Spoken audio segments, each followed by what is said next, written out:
Oi para vocês, sejam bem-vindos a mais um programa aqui no JJ, do nosso podcast Obrigado Viu. Bom, no programa anterior, a gente bateu um papo sobre EJA e eu convidei vocês a pensar um pouco, imaginar um pouco o cenário do Brasil das décadas de 50 a 80, em que um pouco mais de 50% das pessoas não sabiam ler e escrever. Hoje eu completo um pouco essas informações dizendo a vocês que, segundo o Instituto Nacional de Pesquisa, o INEP, entre essa porcentagem de pessoas que não liam e escreviam, 70%, né, dos alunos dessas pessoas eram negras. 70% das pessoas que frequentam a educação de jovens e adultos são negras. Dados do IBGE de 2014 afirmam que 76% dos mais pobres no país são negros. Que menos de 3% de homens e mulheres negras ocupam cargos de gerência ou chefia. Dos um pouco mais de 203 milhões de brasileiros, 56% são negros. Ou seja, metade da nossa população é afrodescendente. Esses números não são dados gerados pelo mero acaso histórico social.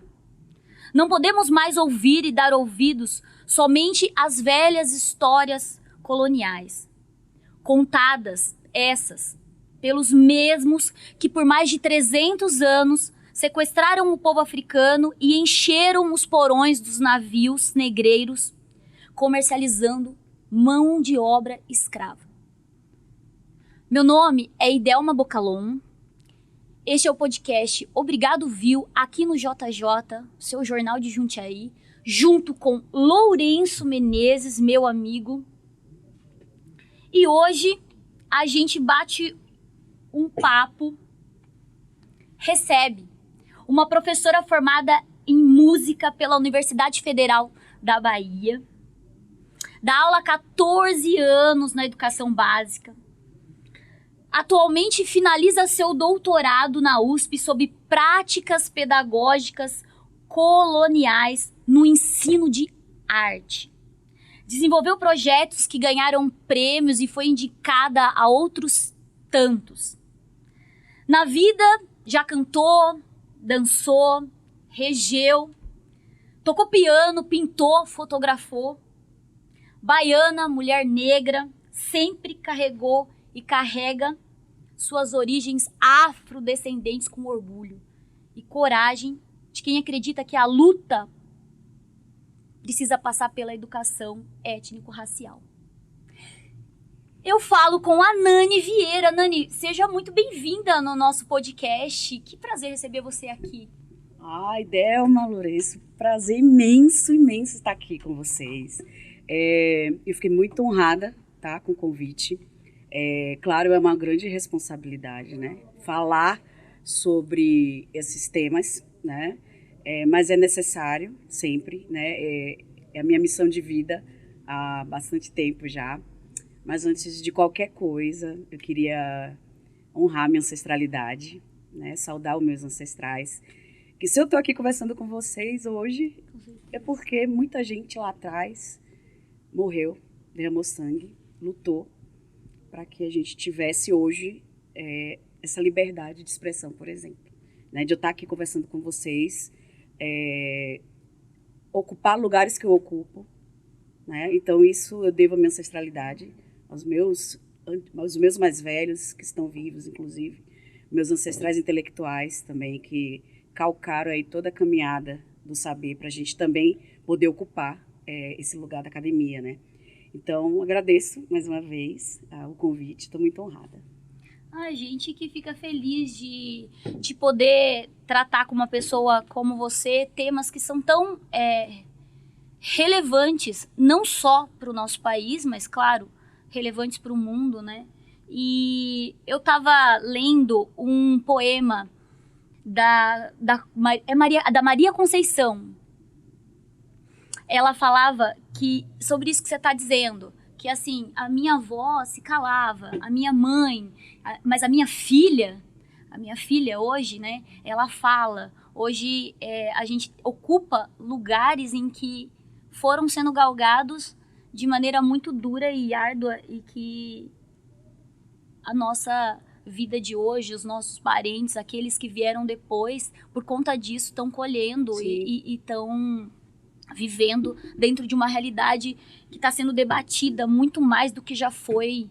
Claro, a gente sabe que para mudar precisa muita coisa acontecer ainda, mas que está sendo debatida de uma maneira mais forte na sociedade e de maneira aberta. Então isso que eu acho que isso é uma conquista, claro, não só de quem está no mundo de hoje, óbvio, mas de quem viveu aí essa ancestralidade que você nos disse. Eu estava vendo sua carreira, enfim, a sua luta, e você é das artes, né? Você é uma artista. Me conta um pouco sobre a sua arte e como que você se descobriu, como você descobriu também a sua ancestralidade através da arte. Como é que esse resgate acontece na prática, na sua vida? Bom, vamos lá. Ao contrário do que muita gente pensa, eu vim de uma família de classe média. Eu não vim de uma família pobre. Os meus pais, sim, né? É outra geração. Mas eu vim de uma família de classe média, né? Então, meu pai trabalhava numa estatal, ele já é falecido, né? A minha mãe já tinha 2 formações universitárias, então, era empresária, ela era, né? Porque hoje ela é advogada.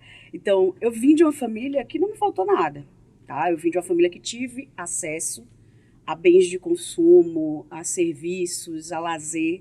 Então, acho que talvez seja muito, assim, contraproducente quando eu falo, né? Que as pessoas se espantam. Porque imagina, né? A menina preta, baiana, pobrezinha, coitada. Não fui pobrezinha, coitada. Nasci num berço bom, tive acesso, viajei. A minha família sempre teve condições de dar a mim e aos meus irmãos boas condições culturais, principalmente. Então, eu tive aula de piano, aula de flauta, balé, natação, os serviços que nos eram ofertados dentro das condições que meus pais podiam dar pra gente. Curso de inglês, assim, tudo que a classe média acessa, né? Então, claro que isso não foi com consciência, mas eu me via muito nessas linguagens artísticas, a forma que eu me encontrava para me expressar, né? Então, eu sempre fui muito tímida para falar, mas eu me expressava muito bem com as linguagens artísticas.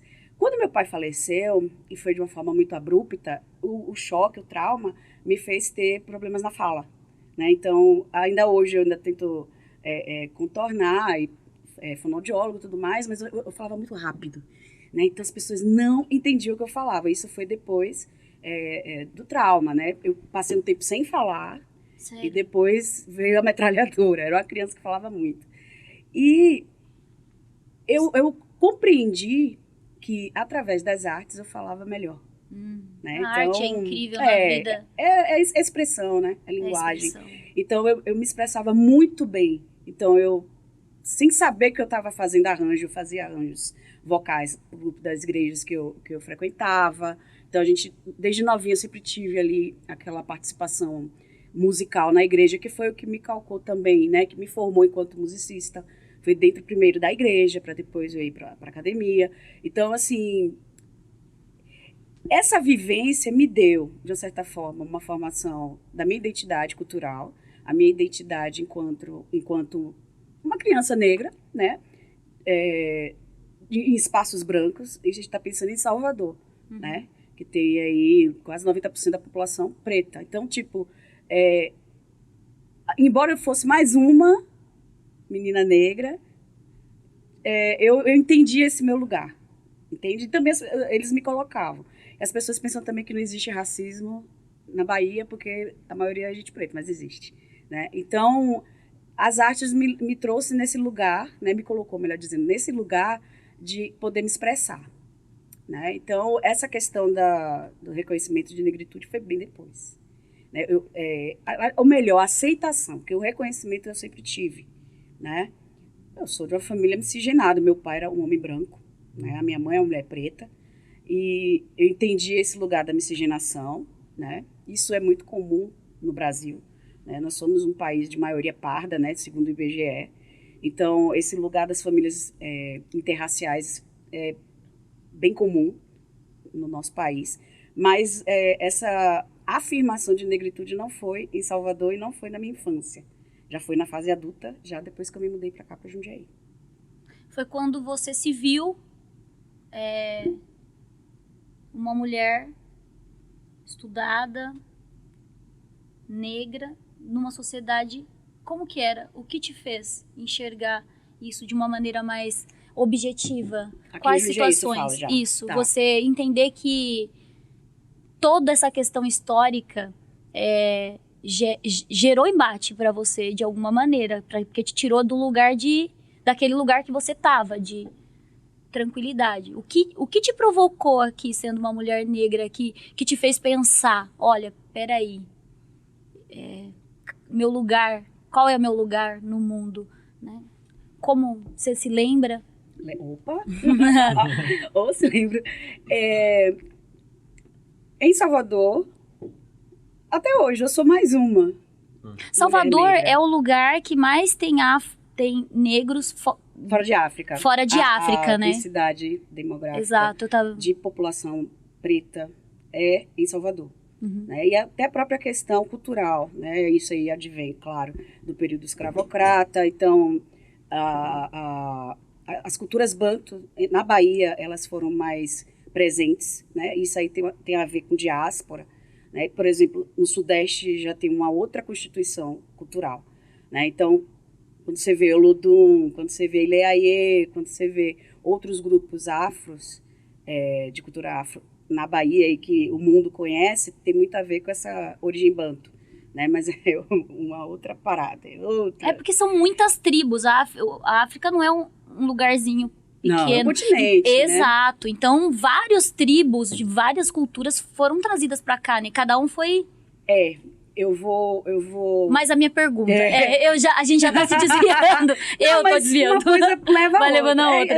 Mas eu acho que eu posso voltar nesse claro. ponto. Mas deixa eu tentar me localizar, né? Uhum. Localizar a minha estada aqui. Antes de eu vir para Jundiaí, eu estava em Marília, né? No interior. É uma cidade, acho que bem mais tradicional que Jundiaí, né? Porque é interior, então tem muito aquela questão da família tal. Aqui tem também, mas acho que isso em Marília é muito mais forte. Mas, por ser uma cidade universitária, as pessoas estão acostumadas a ver diversidade, né? Uhum. Então, e antes de vir para cá, eu sempre ouvi isso, né? A Jundiaí é a cidade dos italianos. Eu, tá. Aí ainda brincava, nossa, vou comer muito fettuccine, muita pizza, muito nhoque, tal, festa italiana. Mas eu não tinha noção, né? De fato, eu não conhecia Jundiaí, nunca nem tinha vindo para conhecer antes de vir em definitivo. Mas estando já aqui, foi interessante porque realmente eu era a única mulher negra nos meus ciclos sociais, né? Trabalho, nos amigos, igreja, enfim. As pessoas que eu convivia. E eu cheguei no boom dos descendentes de italianos irem buscar a cidadania. Então, era uma efervescência daquela... minha família tal, eu não sei de onde... E aquela correria para a cidadania italiana. Eu achava interessante, né? Aquilo me deu um start, um gatilho, melhor dizendo. Falei assim, gente, eu não tenho ideia da minha ancestralidade. Fez você pensar sobre o assunto, né? E olha que eu não discutia sobre essa questão de raça, mais com afinco como hoje. Mas eu fiquei pensando assim, e aí, de onde vem minha família? A família dos meus pais, a família da minha mãe, essa ancestralidade que eu tenho, negra, que eu sei que eu tenho, mas de onde vem? E aí que eu me deparei, né? E isso discutindo com amigos. Falou assim, gente, eu não faço ideia de onde os meus ancestrais vieram, né? Porque a história foi apagada, né? Então, hoje, se você sabe de onde a sua família veio, é porque você tem todo um histórico, você tem livros de nascimento, é fácil você chegar lá e encontrar onde sua bisavó nasceu, mas eu não tenho nada, não tenho nada.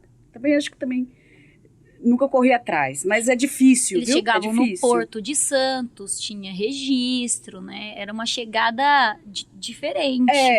E aí eu me deparei com isso. Primeiro foi o fato de eu ser a única negra que não estava servindo. Já começa daí, né? E as pessoas se espantavam, né? Eu recebia muita proposta de trabalho assim, olha, tem uma senhorinha que tá doente, tá precisando de acompanhante, você não pode... Aí assim, tipo, do nada a pessoa vinha me oferecer na igreja, Sem né? nem te conhecer, né? Aí eu falei, não, eu não tô procurando emprego. Ah, não? Eu falei, não, mas quem disse isso pra você? Eu não tô procurando emprego. Ou seja, aquele lugar de que eu estava aqui, em São Paulo, aventurando a vida, que eu tinha vindo no pau de arara, e coitadinha de mim, eu estava procurando emprego porque eu era coitadinha. E, assim, as pessoas se espantavam quando falavam, não, eu sou uma mulher formada, pós-graduada, eu trabalho, né, não é por aí. Eu trabalho numa instituição bem conhecida aqui em Jundiaí, né, Então, assim, o espanto era geral, porque as pessoas ainda tinham aquele estereótipo de que toda pessoa que vem da Bahia, vem do Nordeste, veio no pau de arara e veio aventurar a vida. Porque a grande, imensa maioria... Esse êxodo foi década de 50, 60, né? A gente estava em 2004 quando eu vim para cá, então... Essa ideia, essa construção foi uma construção histórica também, que era isso, né? Hoje, a gente está mudando essa ideia. O que minha fala não justifica. Não, eu sei. Não justifica a pergunta, porque você não define os fazeres de alguém. Mas aí entra numa questão, Idelma, muito dessa questão do racismo estrutural. Sim. Porque eu tinha que estar sempre nesse lugar de subserviência. Porque nunca ninguém falou assim, olha, nós temos uma vaga numa instituição, né, para professores, tal, olha seu perfil. Não, era sempre esse... O que me ofertavam era... Assim, já começa da ideia de que eu estava procurando. Eu não estava procurando, eu já vim para cá empregada. E assim, e quando me ofertava, eu ofertava esse lugar de subserviência. Então, é aquele único lugar que cabe a nós, né? Que é ofertado para nós. E que a gente não pode estar em outros espaços. Então, isso começou a me acender vários gatilhos, várias questões. Eu falei, gente, mas por que as pessoas me colocam nesse lugar, né? E isso foi com o tempo, sabe, Idelma? Quando eu passei no concurso da prefeitura e fui trabalhar numa escola de Fundamental 2, né, na educação básica, aí o choque veio. Porque eu era a única professora negra, os alunos tinham uma dificuldade absurda de me ver como professora. Ainda tem, viu? 20 anos depois ainda tem. Mas, assim, de me verem como uma professora. E aí entra, nossa, como ela é metida, né? Então, tipo, demoraram muito para eles entenderem que eu estava ali enquanto professora. Eu não estava ali limpando o chão da escola. Não estava ali servindo. Não que isso seja demérito, óbvio. Mas, assim, existia um outro lugar de acesso. E durante esse tempo que eu estive lá, nessa escola, óbvio, houve muito embate, assim, foi difícil, né? Até hoje, o grupo de professores que a gente entrou junto, né, carrega ainda sequelas desse período. Mas eu fazia o tempo todo aquela lavagem cerebral. Gente, vocês precisam. Sobretudo porque era perto de uma das maiores escolas tradicionais aqui de Jundiaí. Então a escola era um choque, né? Porque os alunos nossos saíam da mesma hora que a outra escola saíam, então eram os riquinhos e os pobrinhos. E eu falava, se vocês não estudarem, vocês vão servir, de fato, a eles quando eles crescerem. Então, procura crescer. Então, aos poucos, eles me viam também como uma pessoa que podia ser influência para eles. Mas é como a gente estava falando anteriormente, essa questão da influência, essa questão da representatividade, ela é muito importante. Sim. Mas isso é um processo lento de desconstrução. Eu ia fazer essa pergunta, essa representatividade. Você já teve, com certeza, nesses 20 anos, alunas negras que te viam como uma referência de onde chegar, muito mais importante, né?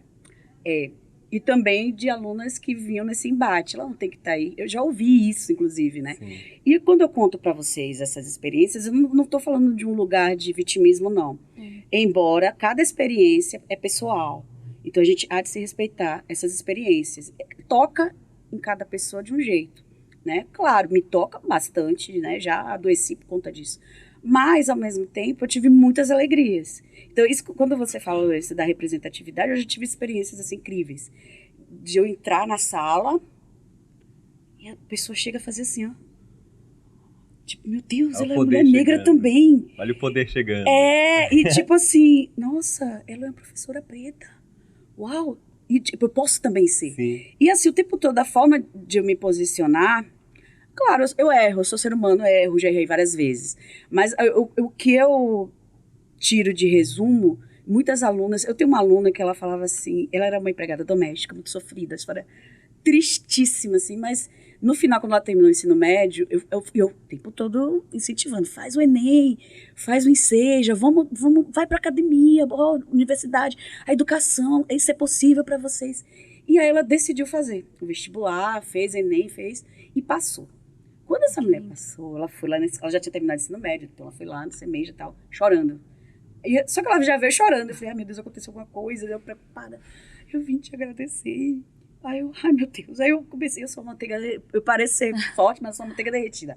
E ela veio agradecer, porque ela falou, eu não acreditava que esse espaço, que esse lugar era para mim, professora. Dela também. Foi a partir do momento em que você entrou na sala de aula, foi a partir do momento que eu te conheci, foi a partir do momento que você nos incentivou, é que eu entendi que aquele lugar poderia ser também para mim. Eu jamais, eu sou a primeira pessoa da minha família, professora, que terminei o ensino médio e estou na universidade. Cara, foi um chororô. Então, assim, isso paga qualquer luta, qualquer dor que a gente teve. Por isso que eu falo, eu tenho esse lugar de dor também, mas eu tenho muitas alegrias, muitas. Então, quando eu trago, peso na balança, assim, eu falei, vou trazer mais alegrias de lembranças boas, né? E é isso, quando ela voltou para agradecer, eu falei, eu tenho outras também que são advogadas hoje, alunos que tiveram o chá de revelação de ser negro na sala de aula, na minha aula. Eu falei, pois é, Chá gente. de... Ai, que bacana. Não, porque... Eu nunca tinha ouvido falar. Eu vou falar uma coisa. Que legal. Nunca tinha... Não, mas é uma brincadeira, né? Sim, o chá de mas... revelação legal. De pessoas que estão grávidas, de mulheres, mas assim, é o chá de revelação, porque assim, deixa eu tentar explicar isso aqui de uma forma muito didática. Oi? Autodescoberta. Você se descobre. Sabe, Lourenço, o que eu percebo e se aqui, diz ser. O que eu percebo, e isso nos meus aquilombamentos com os meus colegas também da academia, né, meus amigos intelectuais, eu também sou uma mulher intelectual preta e que tenho produção intelectual, então eu também me considero, tá, como uma intelectual. Não só eu me coloco, mas me coloco, então isso também é um lugar que a gente precisa reconhecer. Né? Claro. A síndrome do impostor diz o tempo todo, não, isso não é bem assim, Você não é tão intelectual, a gente meu se lugar, sabota. sim. Então, eu percebo que esses anos que eu tive aqui, morando no Sudeste, que a experiência da negritude ela é muito diferente em questões regionais. Então, por exemplo, dias atrás a gente estava num debate, né, numa discussão muito bacana, sobre essa questão do lugar do pardo, do sujeito pardo aqui no Sudeste. Então, vamos lá. Primeiro, esse termo pardo foi um termo criado pelo IBGE para colocar aquelas pessoas que são miscigenadas. E todo mundo pensa que o pardo é só o filho, né, da pessoa que é descendente do branco e do preto. Não é assim. No norte do país, as pessoas que são miscigenadas, parte indígena e parte branca, também são consideradas pardos. Mas a fins de política pública, né, para fins de política pública, esse lugar negro, né, essa palavra, essa categoria política negro, ela abarca o preto e o pardo. Só que esse termo pardo, ele está em disputa, né, porque parte do movimento negro não considera um termo adequado, mas também não encontrou-se outro, e para fins de política pública, sim, esse termo, ele é aceito e ele é considerado. Então, vamos lá. A experiência do sujeito pardo no Sudeste ela é muito diferente do Nordeste, sobretudo na Bahia, né? Muitas pessoas aqui demoraram muito para entender esse seu lugar de ancestral negro. Então, aquela pessoa que tem uma pele mais clara, tem os traços mais finos, mas em algum momento ali desse seu fenótipo, denuncia que você tem uma ancestralidade negra ali. E aí, eu falo isso com propriedade, porque muita gente conversa comigo sobre isso, né? Então, da pessoa descobrir que ela é uma pessoa negra, num diálogo simples, às vezes, entende? E até nesse lugar também de representatividade. Então, por exemplo, eu do termo social, eu falo, eu sou uma mulher preta. Mas se eu for falar a nível de estatística, eu sou mulher parda. E aí, quando eu falo, olha, se você tem ali o pai, a mãe, né, que são negros, os avós e tal, há de se ter muito cuidado. Por isso que não existe mais identificação por genótipo, né? Então, por exemplo, eu leio você como uma mulher branca e você também se lê como uma mulher branca. Ah, mas meu avô era um homem negro. Ok, querida, mas seu fenótipo é todinho branco. Então, até nisso, houve muita fraude, né, de pessoas que nunca se reconheceram enquanto pessoas negras, de pessoas que até rejeitavam qualquer tipo de parentesco. De repente, quando começou a surgir a política de cotas, opa, mas peraí, como é que eu posso me beneficiar disso aí? Ah, meu avô era negro, então se eu provar que meu avô era negro, eu sou afrodescendente. Então, o genótipo era considerado, hoje em dia mais não, é por isso que existem as políticas as comissões, né, de heteroidentificação, né? Então, voltando à discussão, a menina demorou muito tempo para entender esse lugar dela de parda. Só que aí eu expliquei, falei assim, olha, eu acho que você não passaria numa comissão de heteroidentificação. Ela, por quê? Eu falei assim, seus traços são muito finos, você é branca, seu cabelo é crespo, ok, mas dentro dessa constituição fenótipa, você não entraria. E aí foi uma discussão interessantíssima. Em Salvador, a gente não tem dúvida. Por que será que a gente não tem dúvida? Aqui, você se aproxima mais dessa branquitude, entende? Porque essa questão, me explica, eu vou fazer uma pergunta, daí você me diz. Porque a ancestralidade, essa questão de ter ou não, né, um parentesco que veio afrodescendente, a questão do preconceito, ela tá muito ligada, não é com o sangue que corre na sua veia que ninguém pode enxergar, mas sim com a sua aparência, como você disse. E a gente, o que a gente vê muito, o que eu vejo muito socialmente, é isso. Você é julgado pelo seu corpo, né? Pelo aquilo que você mostra ser. Então, se eu tô fora disso, eu tô com a pele branca, eu não vou sofrer todos os boicotes, ou que seja, não sei se é essa palavra que eu posso dizer, que uma pessoa negra sofreu e sofre. Eu vou ser aceito socialmente. Então, as minhas lutas, elas ficam amenizadas, elas ficam diferentes. É claro que a gente tem recortes sociais e dentro de tudo isso, enfim. Mas então, eu acho que é um pouco isso, pelo que eu entendi que você tá me dizendo.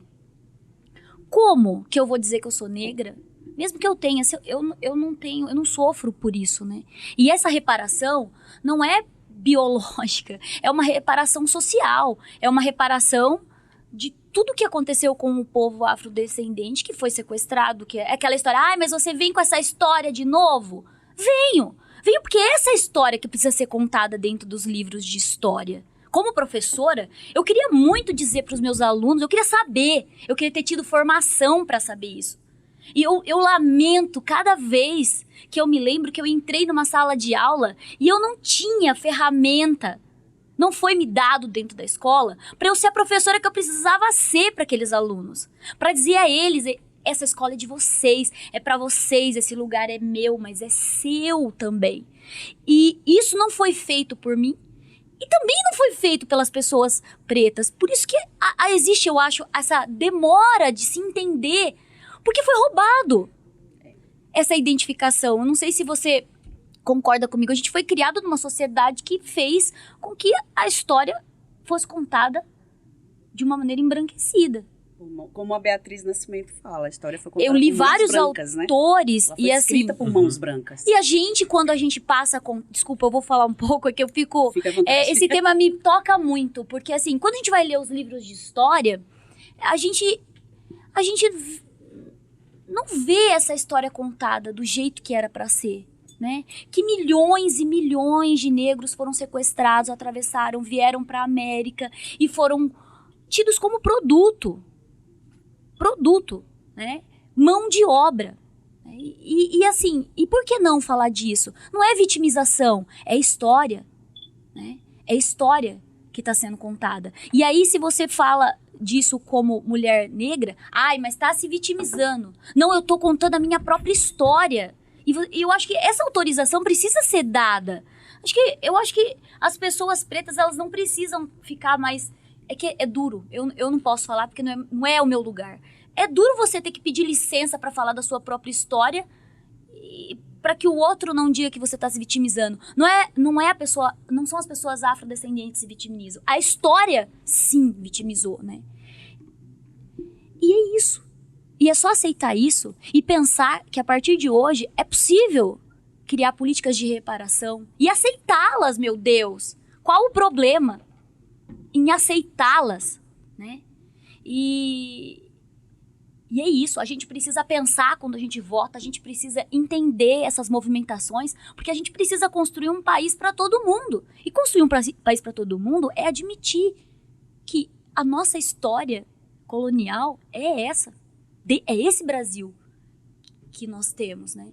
Então, eu adoro ouvir vocês, eu adoro ouvir sua história, eu adoro ouvir. Porque a história é real, né? A história é real de um povo que sofreu, que ocupou os piores lugares que existe de sofrimento dentro de uma sociedade e que nos ascendeu socialmente, que carregou economicamente esse país durante séculos e carrega até hoje, né?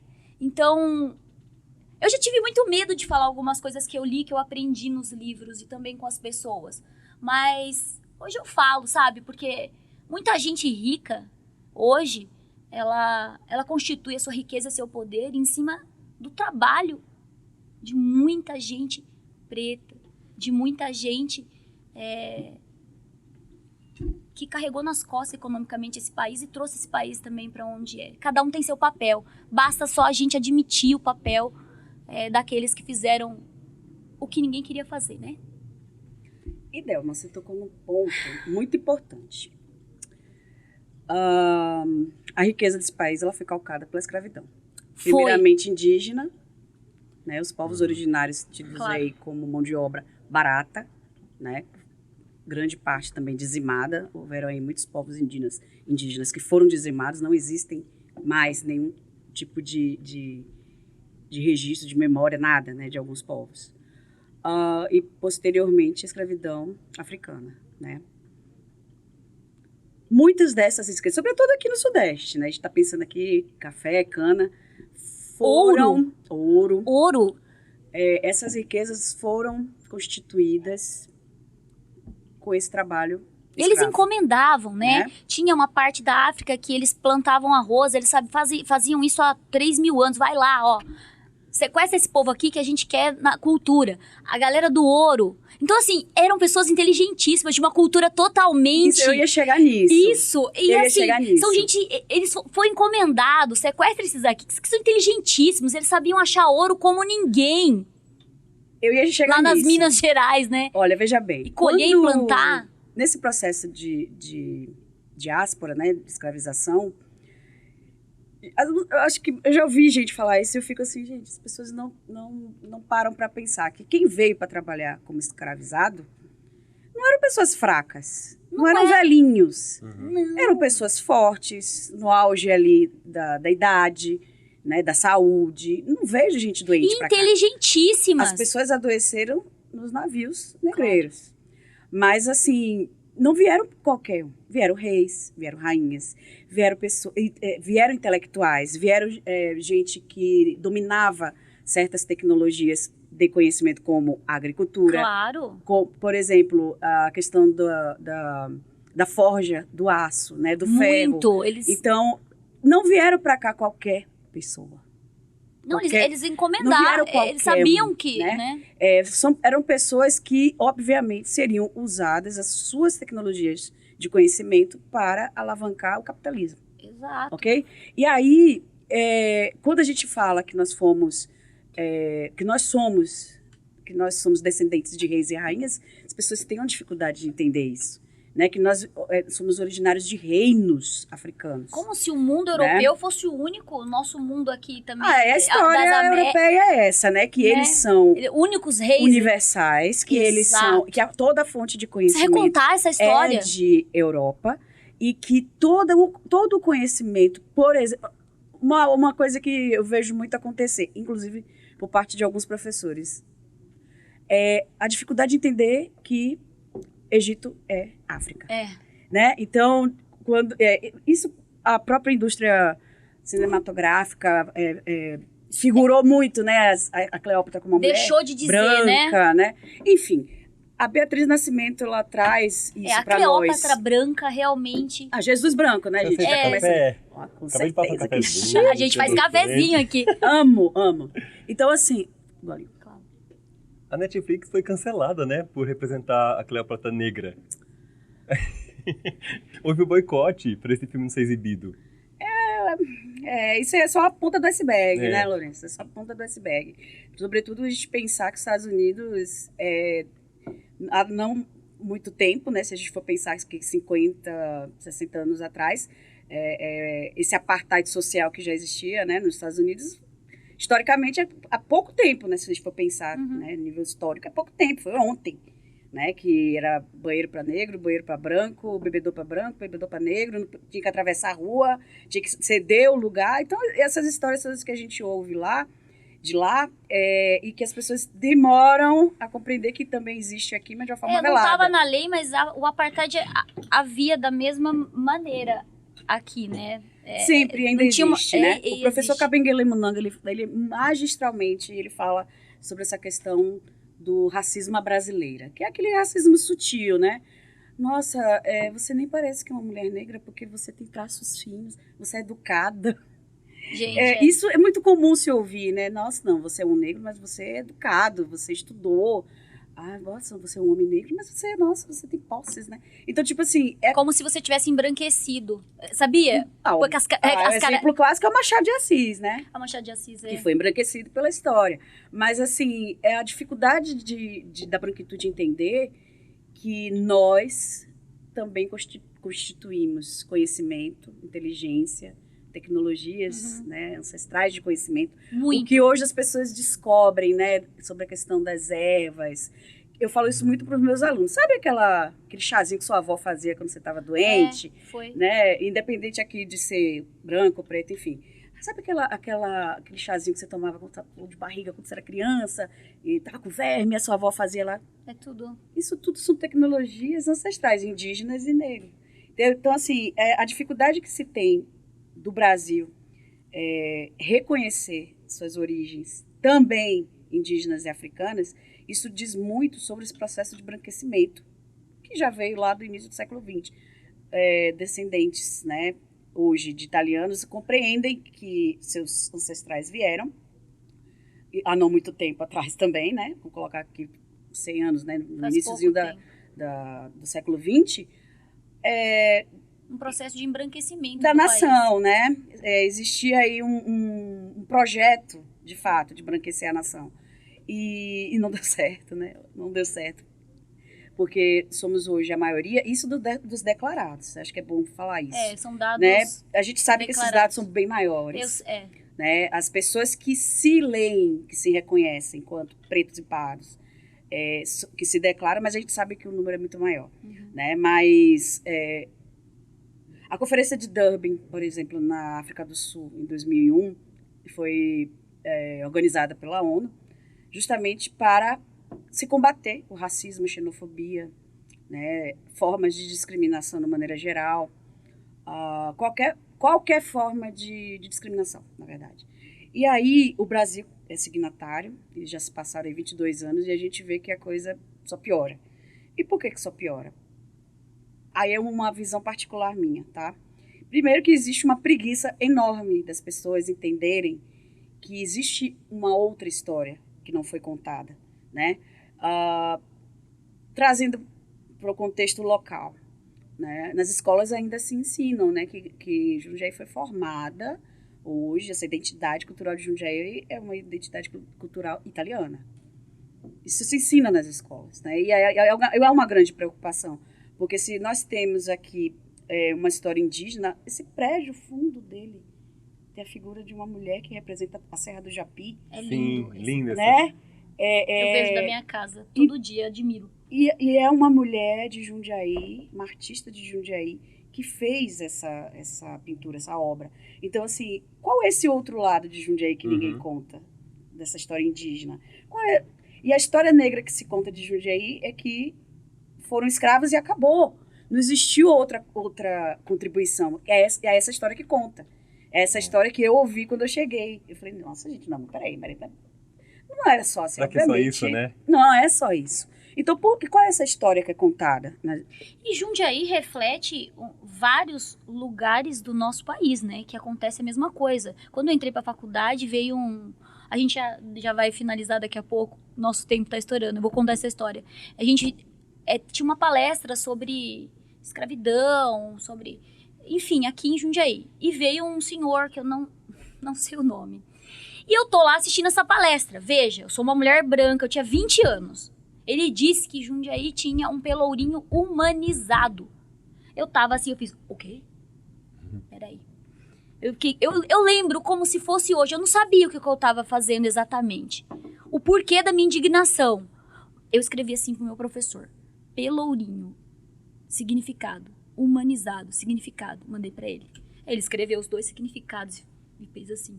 Quer dizer, como, né? Como que eu posso recontar a minha história, que é a história do meu país, a história, né, aconteceu em todos os lugares, e dizer que na minha cidade era humanizado. A própria Igreja do Rosário dos Pretos, né, que foi derrubada, né, e toda essa identidade negra que foi silenciada, que foi invisibilizada, né, que não é contada. É só E tem uma questão assim que eu penso nessa você estava falando mais cedo sobre o lugar de fala, né, que é um termo que as pessoas muita gente não compreendeu ainda. Quando se fala em lugar de fala, todo mundo acha que é o lugar do negro, da vivência da pessoa negra cotidiana, do racismo e tudo mais. Mas existe esse lugar de fala também da branquitude. E acho que é importante a gente pensar que o sujeito branco, ele também tem esse lugar. Qual é agora, aí a questão é, qual é esse seu lugar de fala? O que você fala? O que você pensa? Como você se posiciona diante dessa luta? Né? O racismo, ele veio de pessoas brancas. Né? Ele veio desse processo colonialista, né?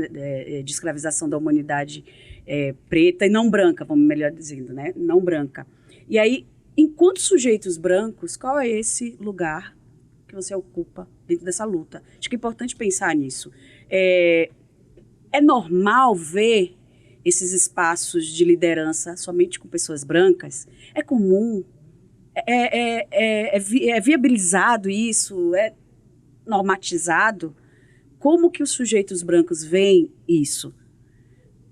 Você mesmo trouxe dados, né, de que pessoas pretas em lugar de liderança, de gerência, de poder, é um número muito baixo. A professora Cida Bento, ela traz, e aí explica esse fenômeno, pacto narcísico da branquitude. Nossa, mas como assim? Pacto narcísico, branquitude? Isso tudo numa frase só? Como é isso aí? Existe uma manutenção de poder, entende? Existe uma manutenção de poder. Lógico, eu vou trazer para mim os meus. Mesmo eu considerando que existem outras pessoas que são capazes e não são brancas. Então, a tese de doutorado dela nasce justamente de quando ela foi contratada, uma empresa, para pensar diversidade.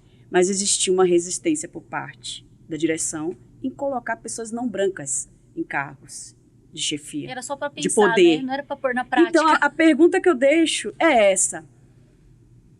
A nossa sociedade é igualitária a partir do momento que em espaços de poder só existem pessoas brancas?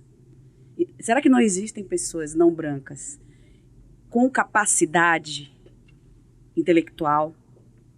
E sem oportunidade, né? Entende? É aí é que entra a questão das oportunidades. A meritocracia é um discurso perigoso. Porque quando você fala assim, não, é só você acordar cedo, é só você estudar, é só você lutar muito. Mas existe uma barreira que é justamente a questão das oportunidades. Claro, entende? E não são paga. iguais. Não são iguais. Não. Então, essa falácia que nós todos somos iguais, somos humanos e não deveria existir a diferença, a gente tem que ter muito, muito cuidado com isso. Porque eu não quero ser igual a ninguém. Eu estou ótima dentro de ser o outro do outro. Perfeito. Somos o outro do outro. Mas as oportunidades não são iguais. Nunca foi. Não são iguais. Esse discurso da meritocracia é muito, muito perigoso. Né? Não é só acordar cedo e ralar, pegar 3 horas de ônibus, como muita gente faz, né? Trabalha o dia inteiro em pé e volta mais 3 horas. Isso não é mérito. Existe uma organização social muito bem estabelecida, no qual a gente vive dentro dela e obedece algumas regras que a gente nem sabe que estão estabelecidas, sociais. Que a branquitude se pense Claro. enquanto sujeito racializado Exato. também. Nani, eu vou ter que encerrar a nossa conversa. Pena. É uma pena. Eu falo toda vez, mas hoje eu falo com mais ênfase. A gente ficaria aqui falando disso por muito tempo, porque, afinal, são séculos de história só aqui, né? Nas Américas. E que bom. Obrigada pela sua paciência em explicar e conversar com a gente. Eu sei que muitos assuntos foram só falados, a gente podia aprofundar muitos deles, mas fica meu agradecimento por você ocupar esse espaço que você ocupa e que essa seja uma realidade cada vez mais ampla de pessoas serem representadas não pela sua cor ou pela sua raça ou pela sua religião, mas por quem são e que a nossa sociedade possa caminhar para um mundo mais justo, lutando por políticas que incluam, né, e resgatem a autoestima, tudo que foi deixado para trás no Brasil colônia, que a gente não precisa mais, né? A minha luta, Idelma, é pela descolonização do pensamento, das ações, descolonização do saber, né? Então, quando a minha proposta de pesquisa, né, o doutorado, é justamente pensar as artes por esse viés do decolonial, é justamente pensar que existem outras narrativas que podem ser contadas pelas linguagens artísticas por artistas negros, indígenas, LGBTs, ou seja, não destituir, claro, né, a produção europeia, mas pensar em outras produções também. Legitimar, né? também elas. Exatamente. Então, quando eu trago essa proposta, é justamente para a gente pensar outras narrativas. Então, quando eu falo que é através da minha prática pedagógica, que é através da minha produção intelectual, que é através da minha pesquisa, que é a minha contribuição para a educação, é pensar que existem outras histórias a ser contadas. Né? No meu caso, eu proponho outras histórias a ser contadas pela arte. Mas é pensar também nos sujeitos brancos se pensarem. Né? A branquitude tem esse lugar. Existem N escritos, N produções intelectuais, livros e tudo mais, pensando a branquitude também nesse lugar de racialização. Então, que as pessoas se coloquem também nesse lugar, né, de reflexão de sujeitos brancos nessa sociedade majoritariamente preta no Brasil. Obrigada pelo convite, Larissa. A gente que agradece. Elma, obrigada. A gente fica por aqui. Para você acessar o nosso programa por completo, é só acessar os canais do JJ do YouTube, no Spotify também. E a gente finaliza. Um grande beijo para vocês. Até a próxima. E aí, estouramos. Gente, A boca do balão. quanto tempo? Meia hora só? Não, a gente, essa vez o Tomás ficou até quieto.